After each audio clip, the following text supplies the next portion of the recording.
Tamam. Şu var hocam.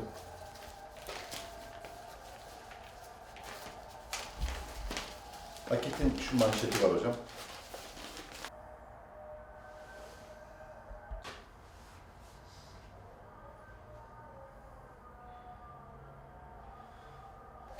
Şurada bir çalışması var hocam.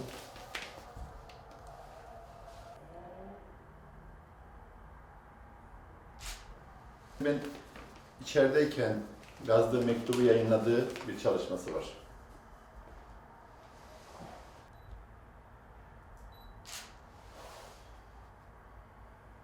...2006 yılının Eylül ayında Hürriyet'in manşeti ve ardından Oktay Ekşi'nin baş ve tıraş başlıklı yazısı ile linç girişimine tabi tutuldum. Ardından görev yaptığım Sincan'dan Çubuk ilçesine gönderildim. Orada farklı davalar açıldı ve en nihayet 2,5 yıl hapis cezasına çarptırıldım ve öğretmenlikten ihraç edildim. Ama hukuk mücadelesinde yılmadım.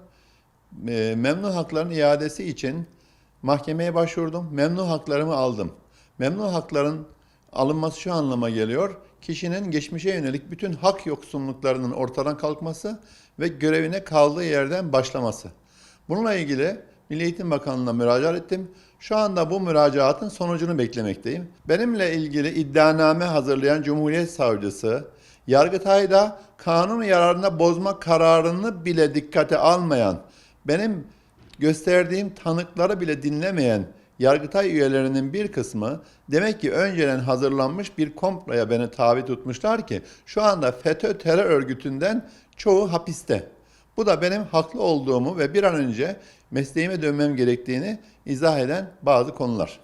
Türkiye'mizin artık 28 Şubat kalıntısı idari adli mekanizmalardan kurtularak çağdaş normlara göre bir hukuk üretmesi, bir siyaset üretmesi gerekiyor. Toplumsal helalleşme dönemine girmemiz gerekiyor ve artık Türkiye'nin yasakçı zihniyetlerden tamamen temizlenmesi gerekiyor.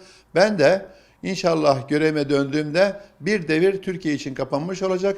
Türkiye yeniden müreffeh, gelişmiş, adil, geçmişine yakışır, Selçuklu Osmanlı dönemindeki adalet anlayışına yakışır bir sisteme tabi olacaktır. Bu konuda herkesten destek bekliyorum ve İlk Hay'a ve Doğru Haber'e teşekkür ediyorum.